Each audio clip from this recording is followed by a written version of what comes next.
నమస్కారం welcome to 108 news Telugu నా పేరు గౌరీ ముందుగా బులెటిన్ లో హెడ్లైన్స్ జగన్ ప్రతిపక్ష హోదాపై స్పీకర్ సంచలన ప్రకటన నాళాల్లో చెత్త వేస్తే 10,000 రూపాయలు 19 రకాల ఉల్లంఘనలకు ముమ్మరంగా జరిమానాలు 400 ఎకరాలు 30,000 కోట్ల రూపాయలు కంచగచ్చిబౌలిలో లేఅవుట్ 5 విడతల్లో వేలం పోలీసుల అదుపులో సింగర్ కల్పన భర్త కీలక విషయాలు వెలుగులోకి అసెంబ్లీలో ప్రతిపక్ష హోదాపై స్పీకర్ అయ్యన్న పాత్రుడు కీలక ప్రకటన చేశారు. తనకు ప్రతిపక్ష నేత హోదా అర్హత ఉందంటూ జగన్ అసంబద్ధ వాదన చేస్తూ 24 జూన్ 2024లో ఓ లేఖ రాశారు. అందులో అభ్యర్థన లేకుండా అభియోగాలు బెదిరింపులు చేశారు. కొద్ది రోజుల తర్వాత హైకోర్టుకు వెళ్లారు. దీనిపై న్యాయస్థానం స్పీకర్కు సమన్లు జారీ చేసినట్లు జగన్ తప్పుడు ప్రచారం చేస్తున్నారు. అలాంటిదేమీ జరగలేదు అని పేర్కొన్నారు. సెక్షన్ 1(2)B ప్రకారం స్పీకర్ నిర్ణయానికి తిరుగుండదు అని పేర్కొన్నారు.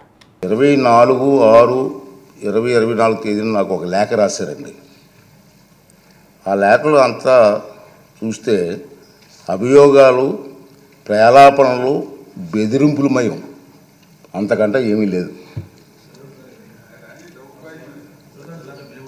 దానికి తోడు తనకు ప్రతిపక్ష నాయకుడి హోదా అర్హత ఉందంటూ అసంబద్ధ వాదన చేస్తున్నారు. మీరందరూ చూస్తున్నారు టీవీలో దీన్ని. కానీ ఆ లేఖలో ఎలాంటి ప్రత్యేక అభ్యర్థన లేదన్న విషయాన్ని మీరందరూ గమనించాలి. ఈ లేఖ రాసిన కొద్ది రోజుల తర్వాత జగన్మోహన్ రెడ్డి గారు ఆంధ్రప్రదేశ్ హైకోర్టుని ఆశ్రయించారు. హైకోర్టు కూడా వెళ్ళారు. విచిత్రం ఏమిటంటే తనకు ప్రతిపక్ష నాయకుడిగా ప్రకటించవలసిందిగా శాసనసభ కార్యదర్శిని, స్పీకర్ కార్యదర్శిని ఆదేశించాలని ఆ రిట్ పిటిషన్లో విజ్ఞప్తి చేశారు.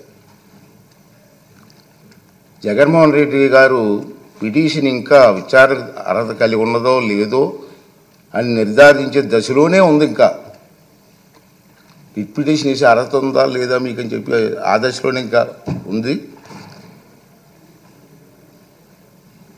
ఈ పిటిషన్లో వైఎస్ జగన్మోహన్ రెడ్డి గారు స్పీకర్ను, శాసన వ్యవహారాల మంత్రిని ప్రతివాదులుగా చేర్చినప్పటికీ ఆ ఇద్దరిని మినహాయించాలని గౌరవ అడ్వకేట్ జనరల్ గారు చేసిన సూచనతో గౌరవ న్యాయస్థానం ఏకీభవించింది.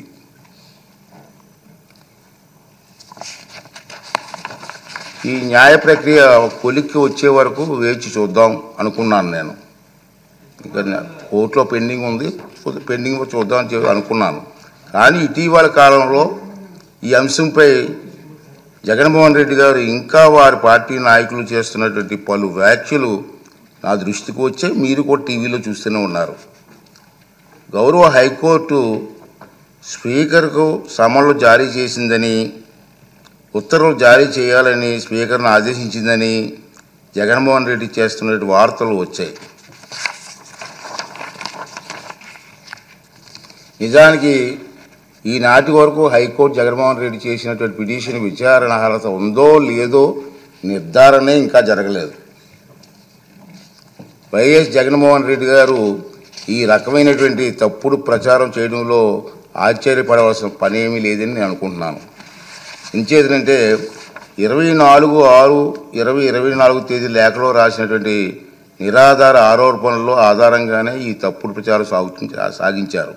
కాకపోతే ఆ దఫా ఆయన కల్పిత వాదనలను, ఆకాంక్షలను గౌరవ న్యాయస్థానానికి ఆపాదించడానికి సైతం వెనకాడలేదు.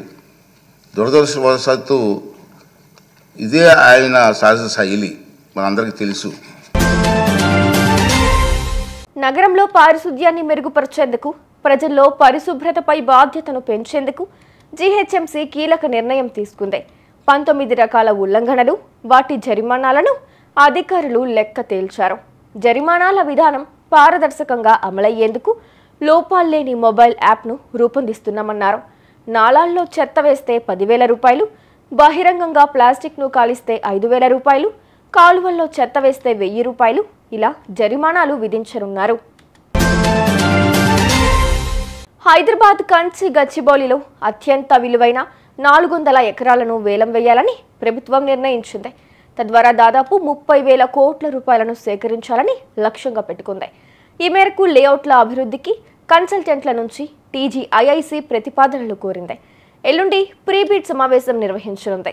ఈ నెల 15 వరకు బిడ్ల దాఖలకు గడువిచ్చింది.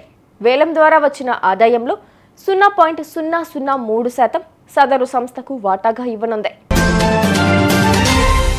నిన్న ఆత్మహత్యాయత్నం చేసిన సింగర్ కల్పన ఆరోగ్య పరిస్థితి నిలకడగానే ఉందని డాక్టర్లు వెల్లడించారు.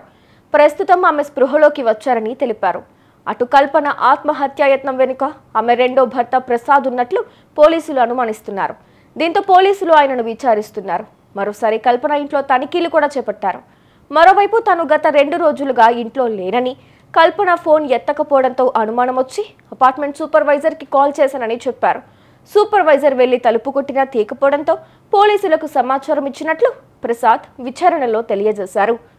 చూసారుగా, ఇవి ఇవాల్టి బులెటిన్ అప్డేట్స్. మరో బులెటిన్తో మళ్ళీ మీ ముందుకు వస్తాను. అంతవరకు కీప్ వాచింగ్ 108 న్యూస్ తెలుగు.